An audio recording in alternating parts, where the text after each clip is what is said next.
Listen, if you're watching this documentary to see if the Tyra Banks is going to take accountability for some of the foolery that transpired in Top Model, honey, I suggest you lower your expectations because that is not what you're going to get. Okay.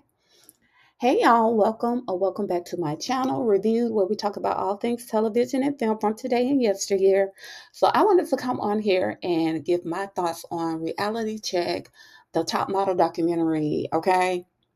Now, for me, I watched Top Model for maybe 11, maybe 12 seasons or cycles, as they call them, right? So I wanted to watch this documentary just to kind of get a refresher on, the show because the show was very, very popular. And also just to get a little bit of a glimpse of the behind the scenes from, stuff that we didn't get to see necessarily.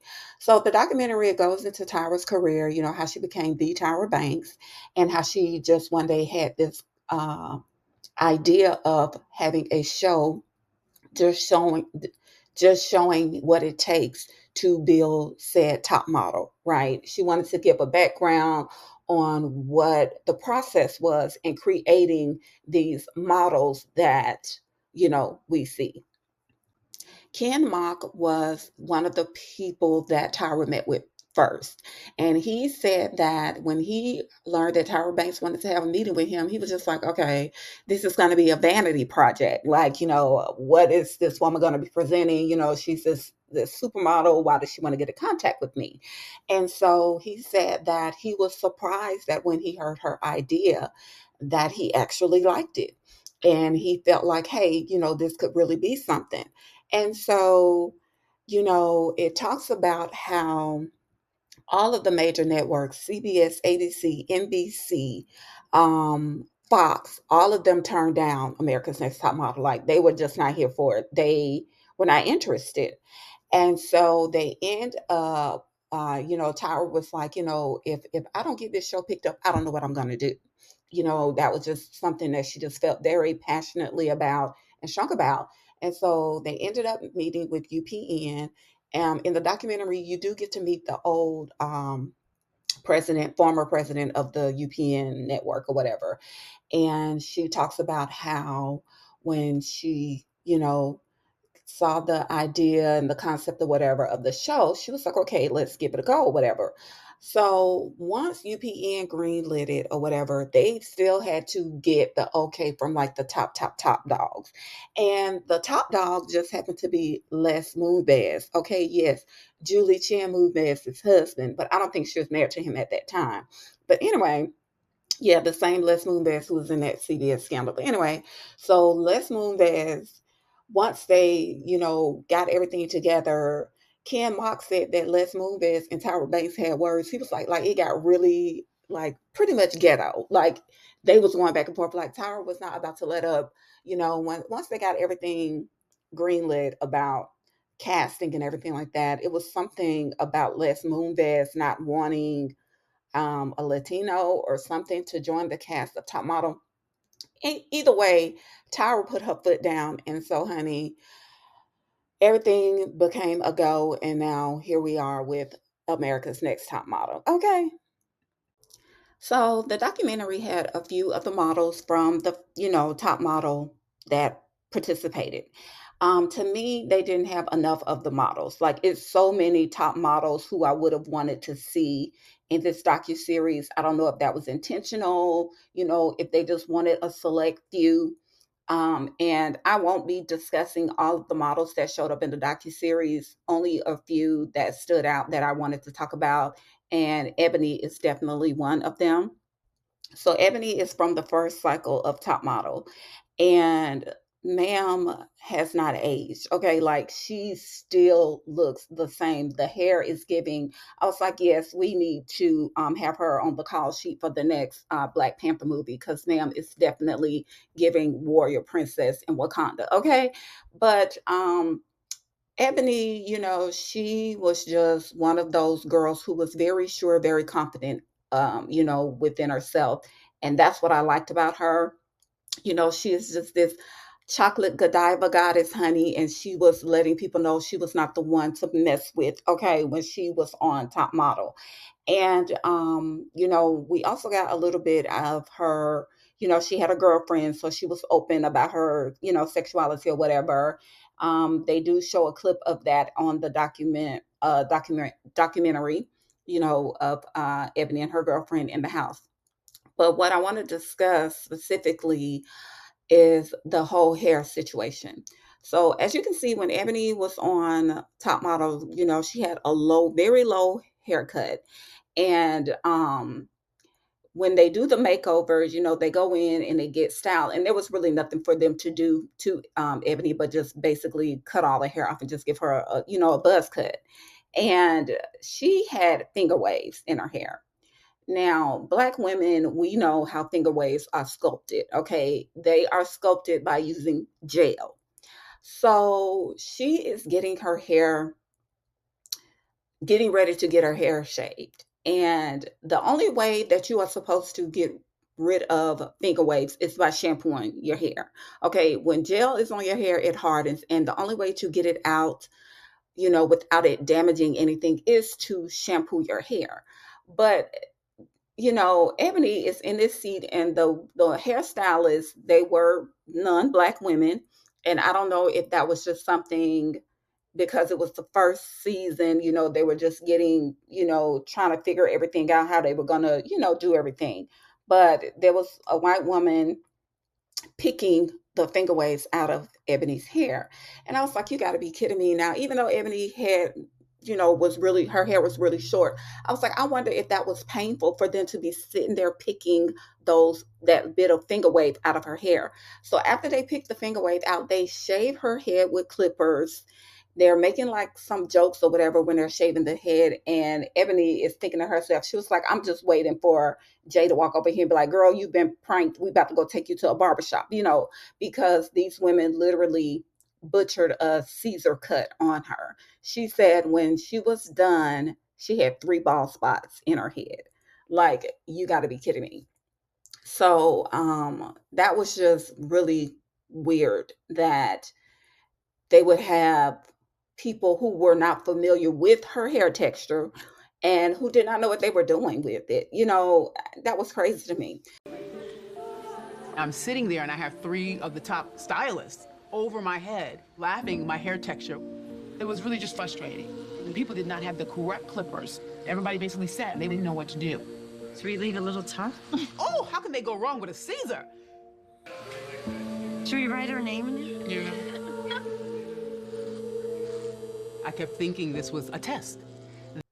So after everything she went through, at the salon, the whole hair debacle, which by the way, they should have left her hair long because man was already giving looks. Okay.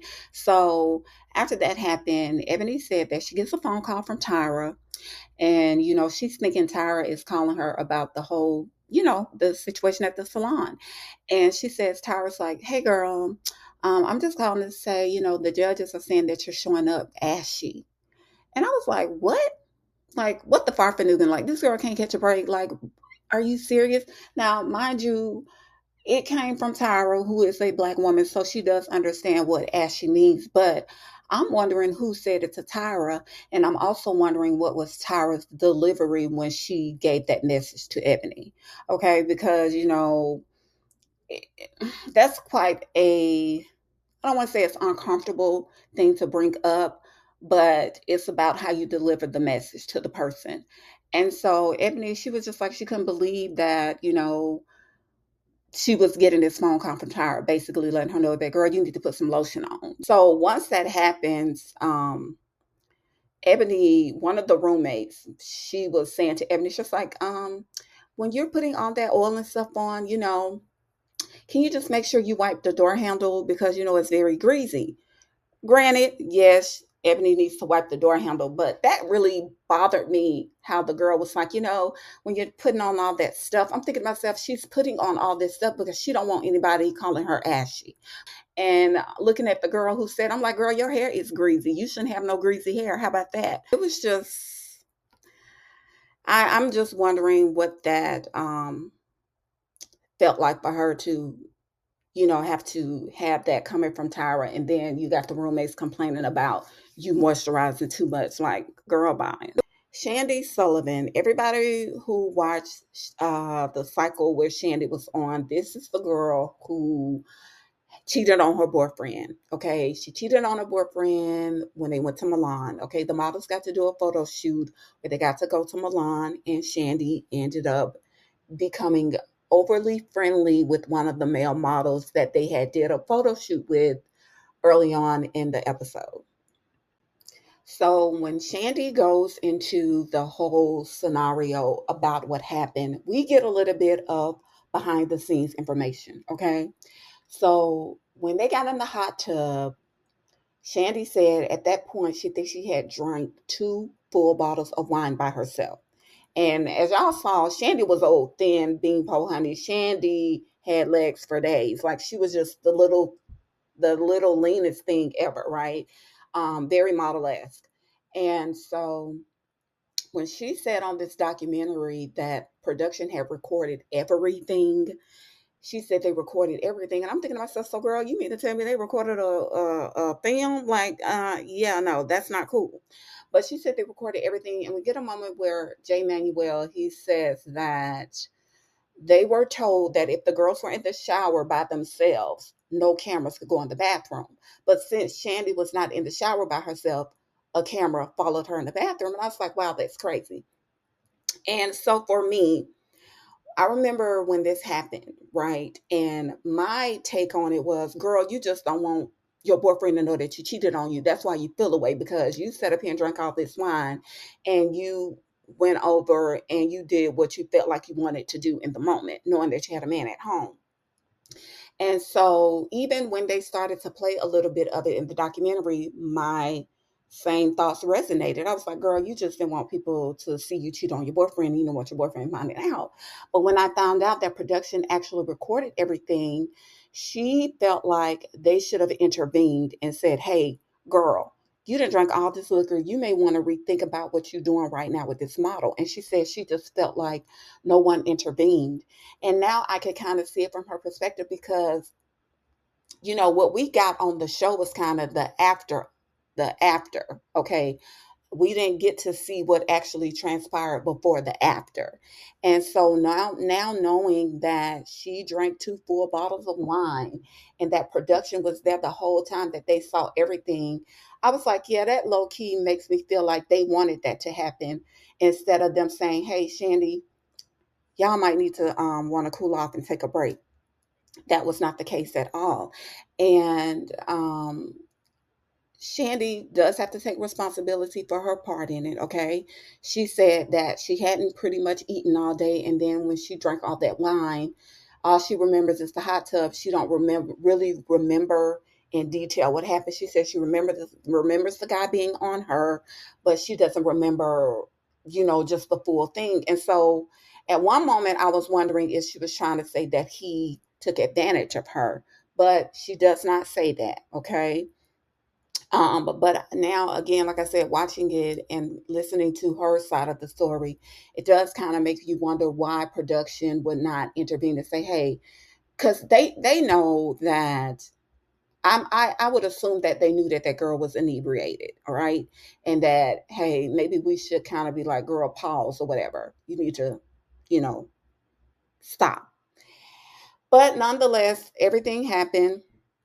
She they show a clip of her when she talks about how she just wanted to be unalived, because she felt so bad for what happened. And she talks about how she wanted to call her boyfriend, and production, they really wasn't here for it, right? And at some moment they go to Tyra in the documentary, and they ask Tyra about Shandy. And at first Tyra tries to play like, Shandy, yeah, I think I remember that. And then I didn't really like that she was trying to play up like she didn't really, really recall. But of course, she has to talk about it to a certain extent. And she made it very clear. Tyra made it very clear that she had nothing to do with the editing. Okay. She had nothing to do with the editing at that time. And it was not her decision on what made the cut, per se, as far as the episodes. So I felt like, okay, girl, whatever. Um, After they played that clip of Tyra in the actual documentary, they go back to a moment in the show after everything happened with Shandy and the model, where Tyra invites the girls out. They're still in Milan and they're talking, and Tyra goes into a whole conversation about cheating.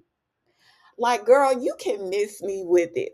How convenient that you're sitting up here having a conversation with Shandy and the girls about your boyfriend being unfaithful, oh, he was a model, and this, that, and the third, when Shandy just cheated on her boyfriend the night before.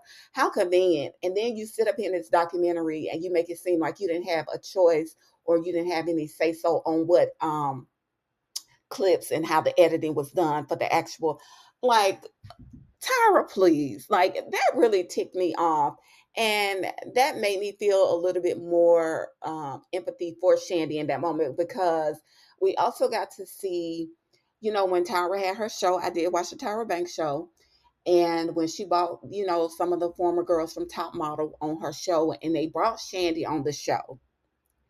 And Shandy said that she told Tyra before she went out there that she never watched a clip of her and the guy. And do you know that Tyra Banks played that clip of Shandy cheating on her boyfriend on the Tyra Banks show? I was like, yo, y'all would do anything for shock factor and for that wow moment. Like, girl, you got to be freaking kidding me. Nonetheless, I can understand why Shandy does not see it for Tyra. She didn't necessarily say it, but I felt it. Okay. And I understand. After everything, I just want to go home. After that happened, I kept demanding, like, I want to go home. I don't want to be a part of this anymore. And I demanded to like talk to Eric, but they wouldn't give me a phone. And that's when I really wanted to go home. Honey, Miss Janice Dickerson was not in the documentary, okay? But they had plenty of her problematic clips in the documentary. Ma'am has said so many out of order things to these girls on Top Model.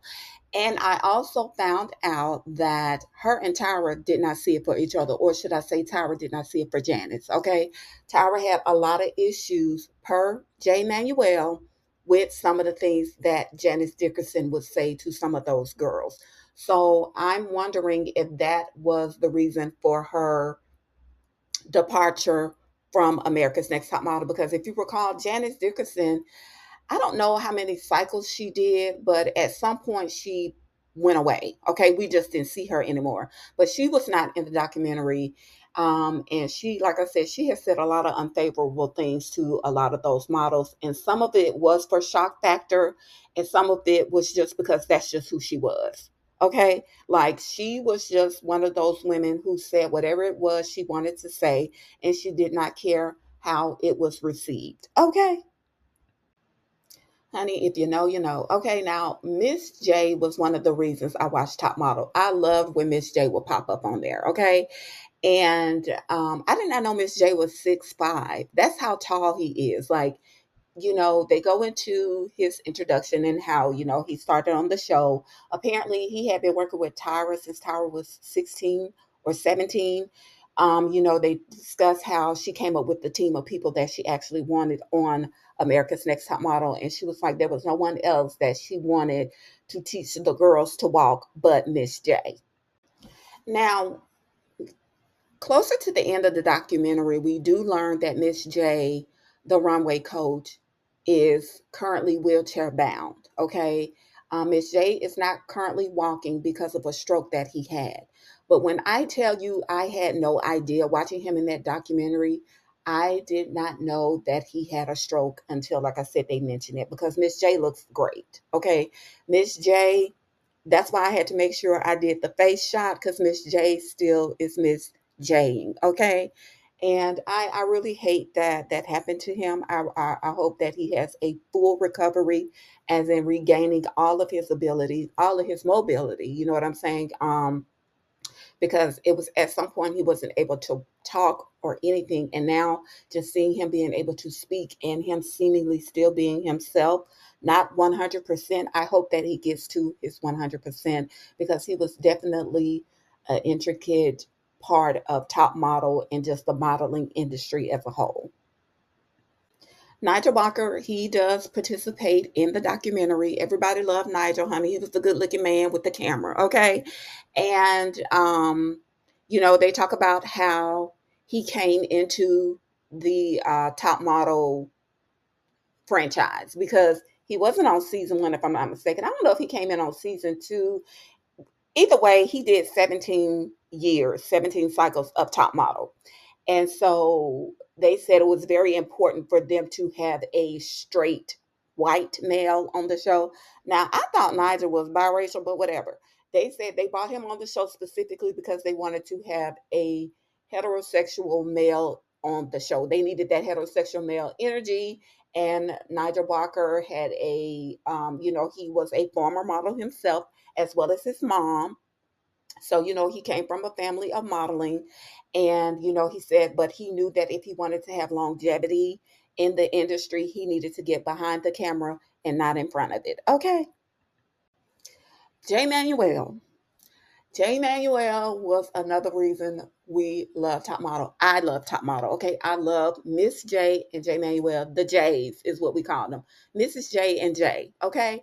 And so Jay Manuel, he had a very intricate role in the show as well. Like, Jay was the one who delivered all the information. He would let the girls know what they were going to be doing on the photo shoots and this and that and the third. He and Tyra had a really tight relationship outside of Top Model.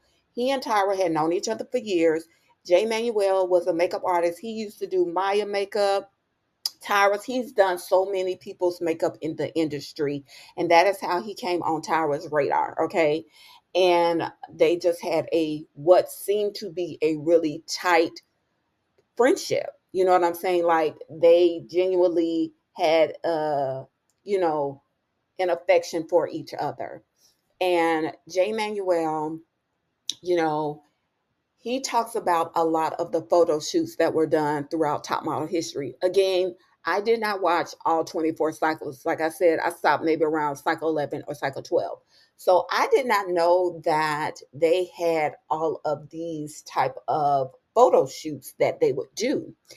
And one in particular that Jay talked about, one of the ones that bothered him, a lot of them bothered him, but he said the one that he remembers bothering him was when they had the models do blackface. Okay.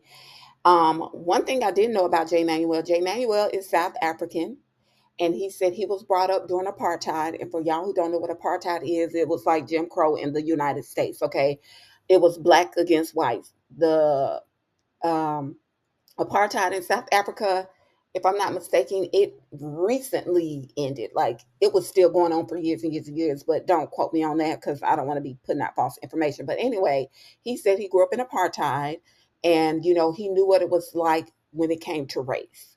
And he said, so when they decided to do that photo shoot where they would have these models switch what they call ethnicities, which in whatever, he said he was not here for it at all. He said that bothered him to his core to see white women being put in blackface. Okay. And then you had one of the models, Kenya, where they had her be a Korean woman, and Tiffany, who everybody know who Tiffany is. Okay. The one that Tyra was like, we were rooting for you. Tiffany, where she was a Indian woman, which could be because there are black Indians. He said it really, really bothered him that he had to be the one to stand there and tell those girls, oh, by the way, we're going to do a photo shoot where we're going to switch your ethnicities. He said he did not even feel right with that coming out of his mouth. He just said that really bothered him. But, he had to do what he had to do.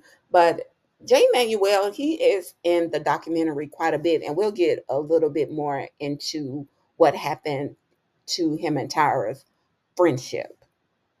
Just had to do my job. Tiffany, you're gonna be Native American. Brittany, an African American woman. Kenya, Korean. And Noelle, we're making you into a traditionally African woman with a head wrap and everything. Wow. Now, in the documentary, there is a journalist on there. She just talks about all the things that she, as well as the rest of the world, saw on Top Model. Now, Tyra talks about how Top Model became like this global sensation, like it literally did. They had a lot of spinoffs. They had America's Next Top Model South Africa, America's Next Top Model in Japan, Germany. Like it became a worldwide thing, right? Um, and Tyra also brings up in the documentary how, you know, some of the photo shoots, the reason why they were so outrageous is because they were competing with other shows. She was like, Fear Factor was a big thing then, as well as Survivor. And so she said a lot of the ideas for the photo shoots would stem from them trying to do the wow and the shock factor, right? And she does talk about the whole thing with them switching ethnicities, okay? The whole blackface. And she says, that, she does go into how Top Model became, everybody started watching Top Model. When everything happened in 2020, people started binge watching Top Model. And that's when they started to point out all the problematic things. And she said that the whole blackface, when hindsight is 2020, and just seeing it now, she understands that it was wrong. She said, but at the time, she was in her own little box and she thought it was cool. Oh, yeah, we're going to basically not code switch, but race switch. Okay. So she said she felt like at the time it was okay. And, it took for everybody to be at home on shutdown, on lockdown, when the virus was, running amok, and for people to be like, girl, this is wrong, this is wrong, this is wrong, for her to really see that there were a lot of problematic things done on Top Model. And for me, this is where I feel like Tyra still does not take accountability. And I don't want to put everything on her. Okay. Let's be very clear. I cannot and nor will I put everything solely on Tyra because, yes, Tyra was the face of Top Model.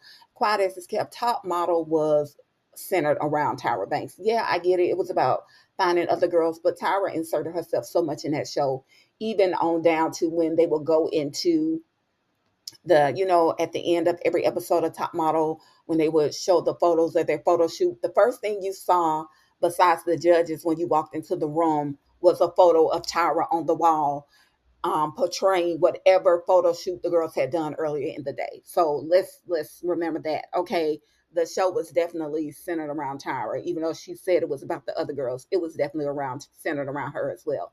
But anyway, so back to what I was saying, I don't feel like she necessarily takes accountability for the things that she participated in, but I don't want to put everything on her either because you also have to look at the fact, like she said, they were looking for a wow factor, which would go into a lot of the problematic things that Janice Dickerson said, that Tyra has said, that all of them, Miss J Manuel, all of them has said, because there are moments in the documentary where we're going to get a lot of wow, ooh, I can't believe you said that, from quite a few of the people who were on that show, okay, as well as some of the guest judges and some of the go-sees that the girls went to go see. So accountability should be for everyone who participated in a lot of nefarious behavior on Top Model, not just Tyra. But again, for me, it was just giving, lesson learned. That's pretty much what it was. And so, like I said, she mentioned how they had to compete with, Fear Factor Survivor. So a lot of the photo shoots that were happening on Top Model, it came from that. They wanted to have the wow factor.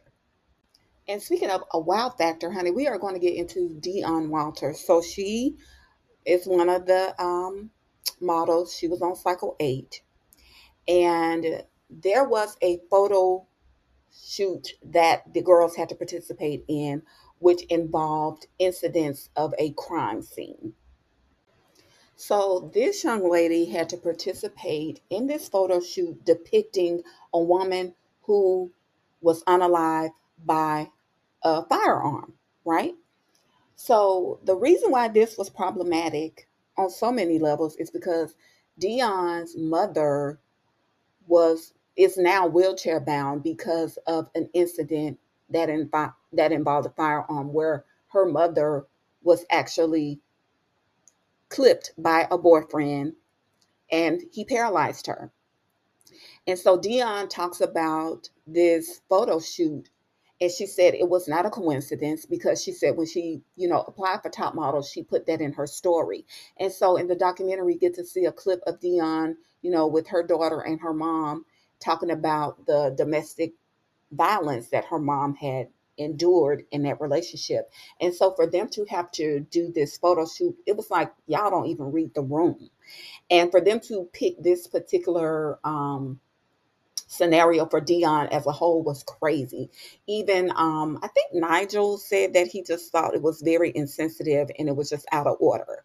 He didn't use those words; those are mine. Okay, but he just said that I think it was Nigel who said he just felt like that was just it was crazy that should not have happened. It was either Jay or Nigel. Don't quote me on that, but one of them did have a issue with it, as well as Dion. And she said she just knew that she just said it wasn't cool. It wasn't cool at all. And this just, goes to show they are willing to do whatever and harm whomever to get what they wanted and consider the wow factor from the audience. Okay. Kenya Hill is in the docuseries, okay? And she is one of the girls who dealt with a lot of criticism about her body, okay? Janice Dickerson used to go in on her all the time about her body shape, and Kenya by no means is overweight, okay? She just seems to be like when she eats, she get a little pudge in her stomach or whatever. But in the docu-series she speaks to it, she talks about it. They show clips of a lot of the critiques and criticism that she would receive, about her body. And they also talked about in the docu-series how sometimes when they would go in at the end for judgment, for judging with the photos that they would take, they said that they would intentionally pick some of the worst photos just so the judges would have their responses that they would have. Like, that brought me back to Kelly, Kelly, who was on the season with Eva and Yaya. Kelly, um, she certain poses she would give, it was like she would just the way her mouth would be sitting, they would just say a lot of negative, problematic things about that, mainly Janice Dickerson. And so when they said in the docuseries that they would pick certain photos just for the judges to, to critique them negatively. I was like, that's, but again, that was for the wow factor, that was for the shock value. And so Kenya, she talked about how, she had just come from a judgment, judging, the photos and talking about her weight. And then they end up doing a photo shoot where they have her be an elephant. Like, y'all, they was playing with these girls. They was playing in their face. And not only that, not only did she have to be an elephant, but when they retouched the photos, they let her know that they had to do several retouching on the photos because her stomach and her thighs, just really going on this girl about her weight, like coming down on her about her weight. And I didn't get it. I didn't see it.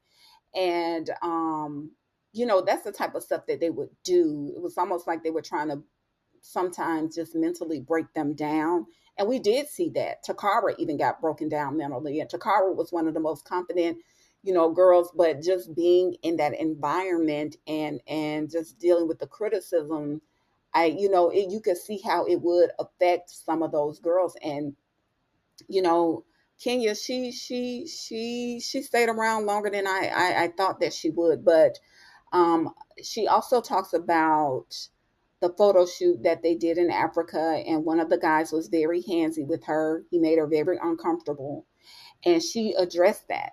She said, I think can we just stop?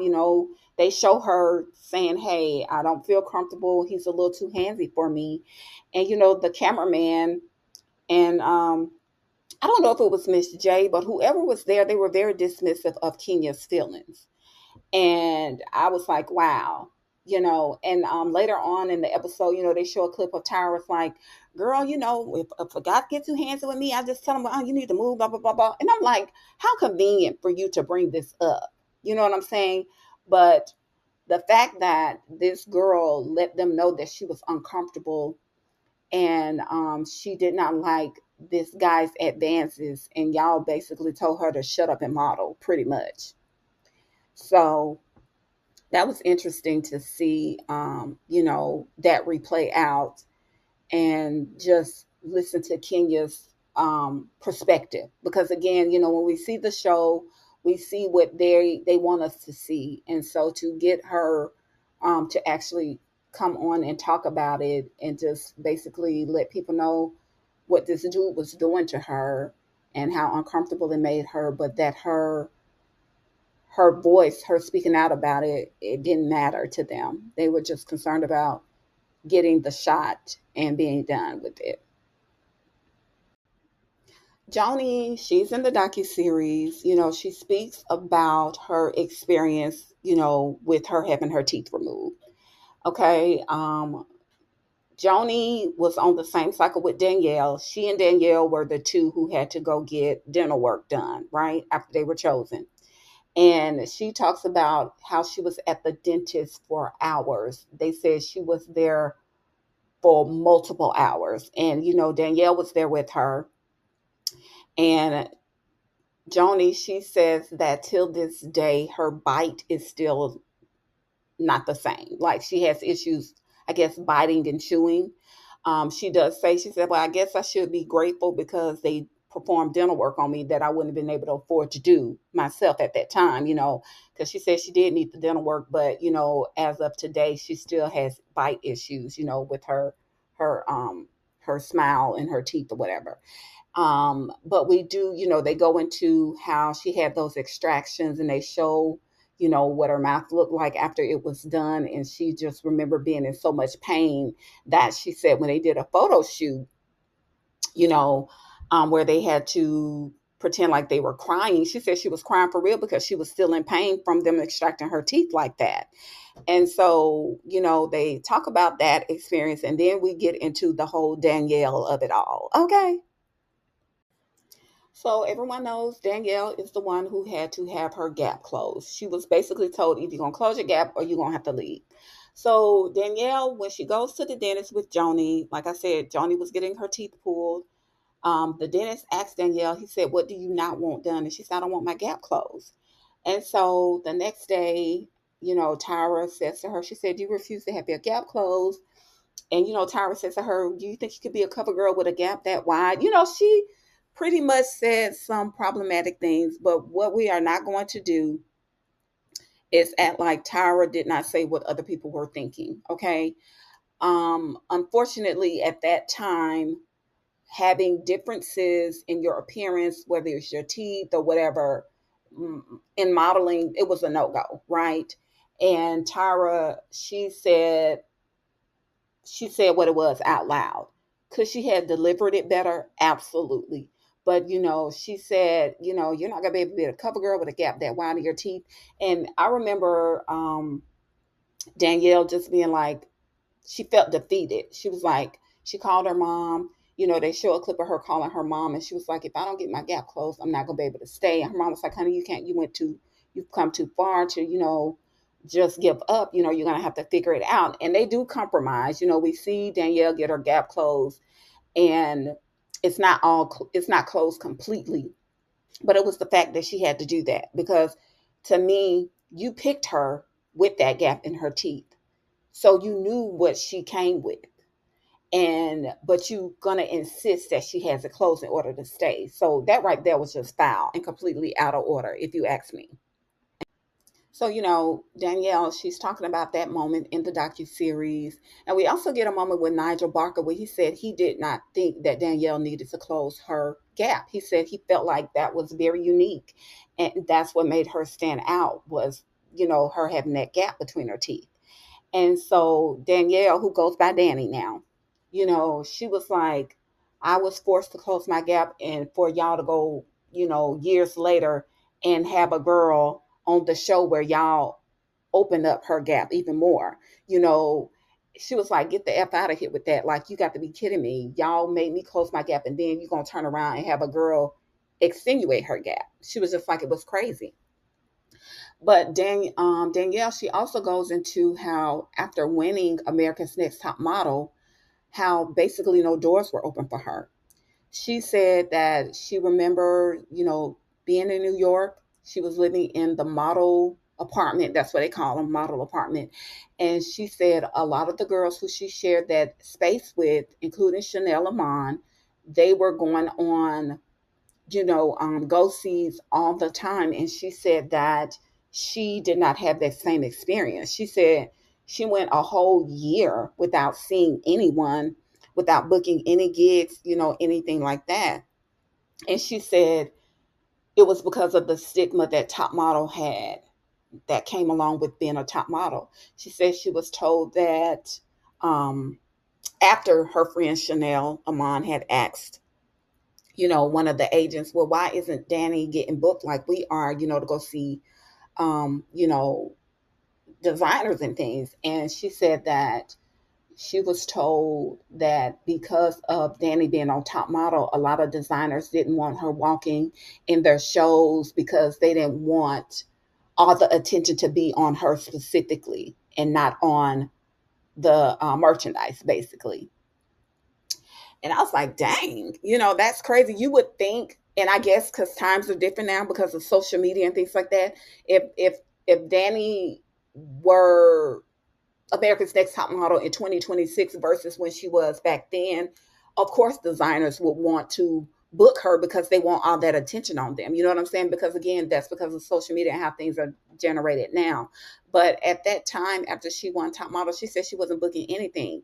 And I know, for me, the only thing I've seen Danny do, and again, I don't follow models or anything like that, but because I am a former shopper of New York and Company. I used to shop at New York and Company all the time online. She used to model for New York and Company.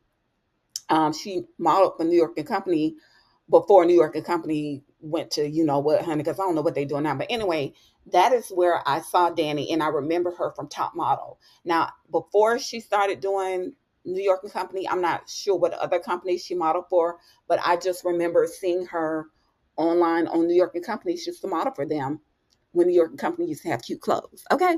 But so what she did before that, I'm not sure, but she said that she could not book anything.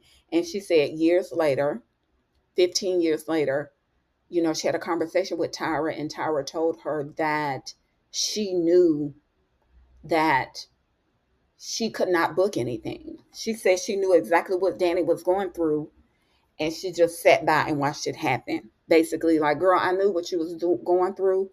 I knew that you were going to have these obstacles because of Top Model. And it is what it is, pretty much. That's pretty much what it was.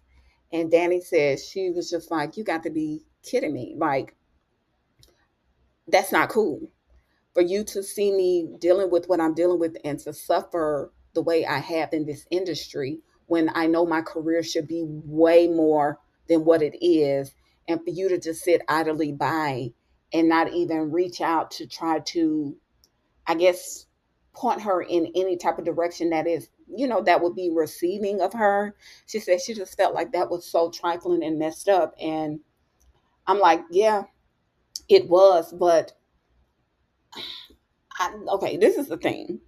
Sometimes people have to understand that just because you come from a certain, as in Danny, coming from Top Model and thinking that you should be afforded these opportunities, it doesn't mean that they are going to present themselves to you. Yeah, you're beautiful, you're a great model, but that don't mean that it's still going to open doors that you expect to open for you. Look at a lot of those top models. I don't even think, what was her name, Joanna, or whatever her name is, like one of the first ones to win. I don't even think she has done much. It's so many girls from Top Model, beautiful girls. You don't really see them do anything. The only people I've seen have any type of longevity, if you want to call it, is Yaya and Eva. Um, and again, these are from the seasons that I've watched, okay? And they are both actors now. And let me be very clear, I did not like Yaya at all. Yaya was very arrogant and very smug to me, okay? I didn't see it for her at all. And that kind of made it difficult for me to even want to watch her as an actress later on because I just remember how she was on Top Model, but I got over it. I've seen her in a couple of things, and she's actually a good actress. And that is why she still has a career. Her career is not in modeling, even though she was the runner up. Same with Eva. Eva, I don't think Eva does as much modeling anymore, but Eva has been a housewife and Eva is a really good actress. And so with Danny, it's like, I understand, and you should have high expectations for yourself, but what we should not do is completely put the blame on Tyra or Top Model when it comes to where her career could have or should have been. No, it's not fair that Tyra sat back and watched this girl deal with things and knowing that obstacles was going to be in her way. But at the same time, we can't put it completely on Tyra or the show because her career did not or has not become what she expects it to. And Danny's still young. You know, she who knows what this docuseries is, what doors the docuseries will open up for her. You know what I'm saying? But it's so many girls who have walked across that Top Model set who, like Shani, she said she ended up back at Walgreens after that show was over. And Shani was the prototype back then, tall, thin, white. Hello. She said she still ended up back at Walgreens. And, you know, at the end of the docuseries, you do get to see what a lot of girls are doing.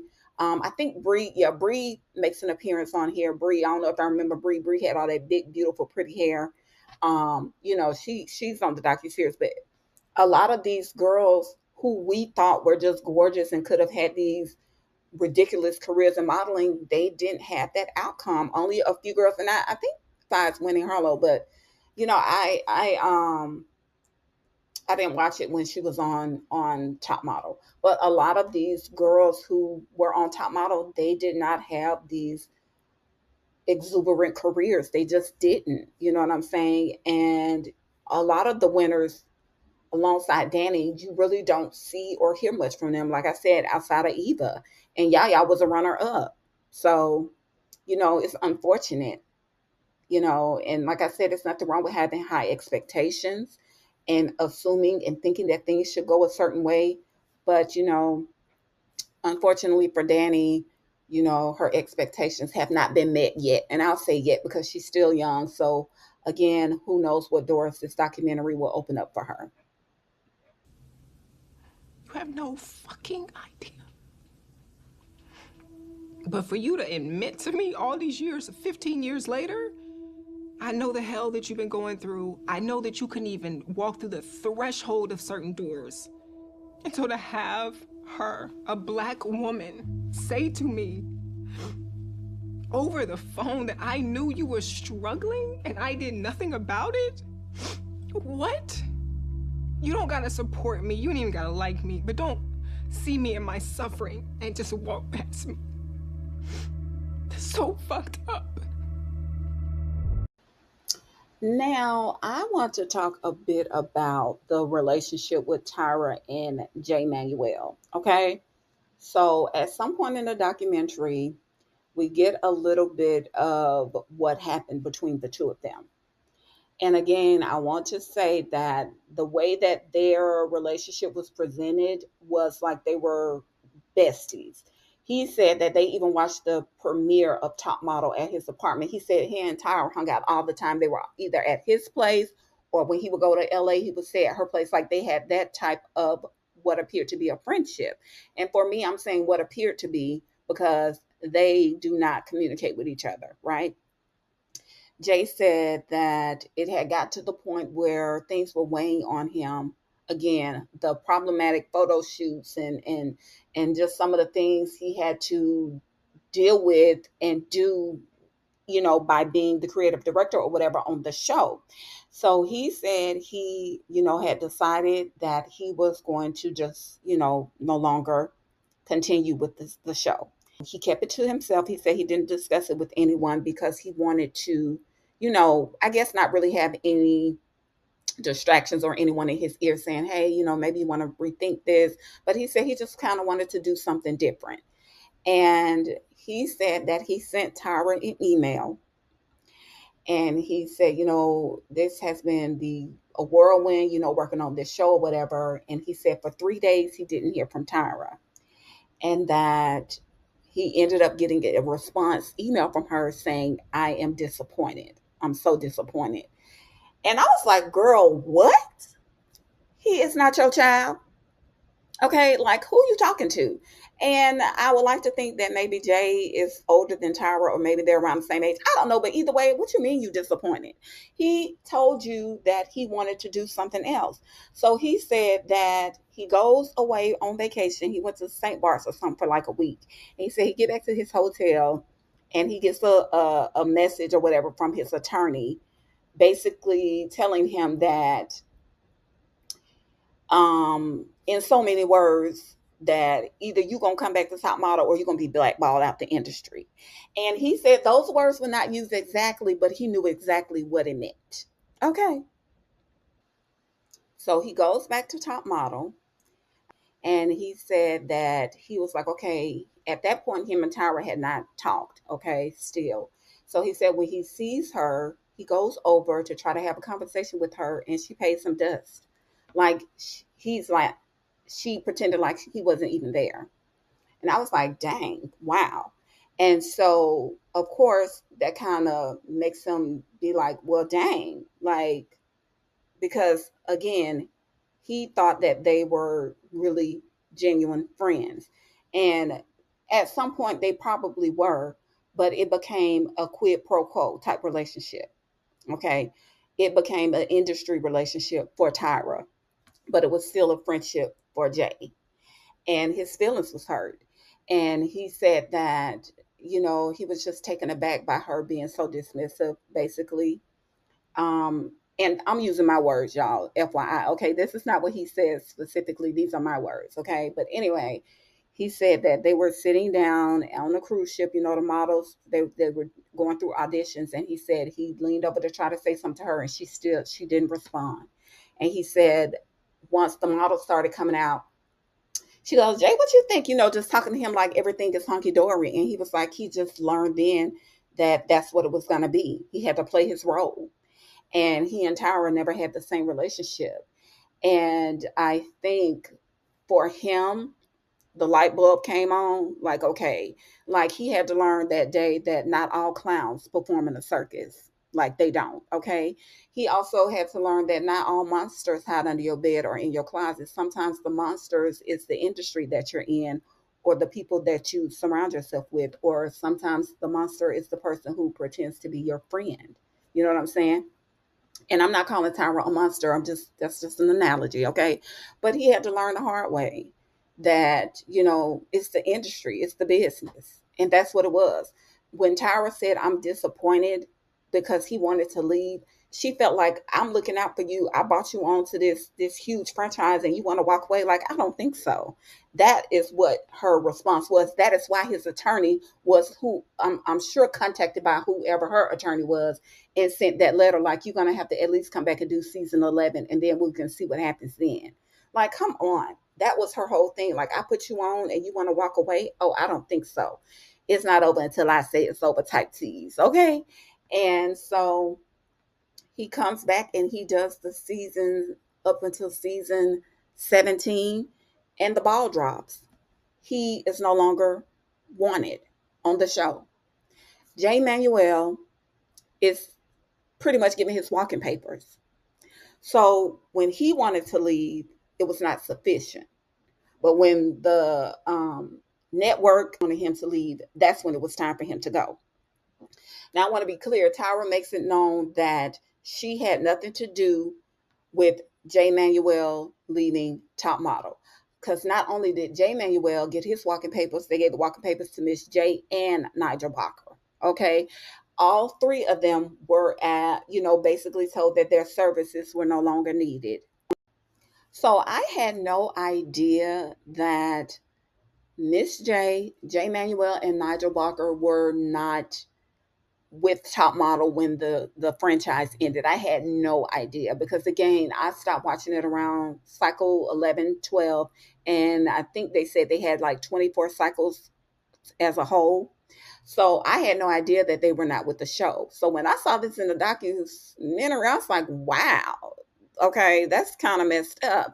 So they give them their walking papers because the show wanted to go in a new direction. And they let them know, they tell Miss J and Nigel Barker and them, hey, we're going to give y'all an opportunity to speak out, before the news breaks, before the news cycle starts, so people will know that you're not returning to the show. So, they're all shocked. Nigel Barker said that he had been on there for 17, he worked with them for 17 seasons, years, or whatever. So he said he really didn't have a backup plan at that time because, he had been on the show for so long, he wasn't expecting that. And, of course, Jay Manuel, honey, we already know he felt like egg was on his face because when he tried to leave, he couldn't.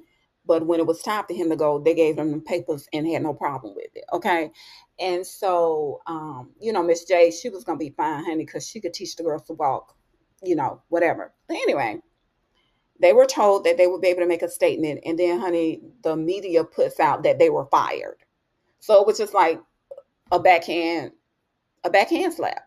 Like they tell them that they will be able to make a statement, and then the news drops that they were fired. And unfortunately for Tyra, since Tyra was the face of Top Model, people wanted to say that Tyra was the one who fired them. When we got to keep it a buck, Tyra has a boss. Okay, Tyra has a boss, which is why Tyra's relationship and dynamic changed with Jay Manuel. Okay, because Tyra does have a boss. But regardless, that's who people were going to put in front of it, say that they were fired by Tyra. And it was no way she was going to escape that, which, it is what it is. Jay Manuel, Miss J, and Nigel Barker, they ended up going on this news show, this nightly news show, to talk about them departing from Top Model. And, this is where they explained that they wanted to go another direction. And, the host, he ends up asking them, he asked Jay Manuel specifically, well, is it true? Is it difficult to work with Tyra? And, he did not go in. He did not say what he really felt. He kept it, professional, media trained, basically. And he did not say that it was difficult to work with Tyra. He was just like, we both are perfectionists. We want things this and that way, da da da da da.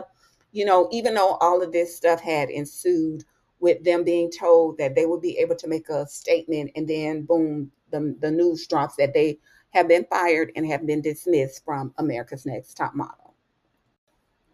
Listen, this docu-series was very good. I think that they left a lot out. Okay. I feel like it should have been more models speaking about their experience. Like, how you had 24 cycles and then you only have a handful of models participate, and not even all of them were winners. Like, yeah. But like, where was Takara? I was surprised they didn't have Takara. Of course, they didn't have Tiffany on there, even though they discussed the whole moment where Tyra goes off on Tiffany. That is one of the most memorable, if not the number one most memorable moment of all times. Okay. But Tiffany wasn't on there. It was just so many of the I would have liked to see Eva. I would have even liked to see Yaya, even though I didn't like Yaya when she was on there. Again, Janice Dickerson, like, y'all didn't even ask ma'am to come and do a little one too. Like, what was that really about? It was a lot that I feel like could have been addressed, but I do feel like enough was addressed for me to be like, yo, this show was very problematic. Like, it had a lot of problematic things that have transpired in the show. And what I also did not know is that Tyra was later on given her walking papers before Top Model even ended. I had no idea that the last two cycles, I guess, the last two seasons of Top Model, Tyra wasn't even the host. I think they brought in Rita Ora or whatever. So Tyra was gone. Like, I had no idea that Top Model had even went co-ed. They had male and female models. They had a petite America's Next Top Model where 5'7" and under girl. Like, it was just a lot they were trying to do to keep people watching.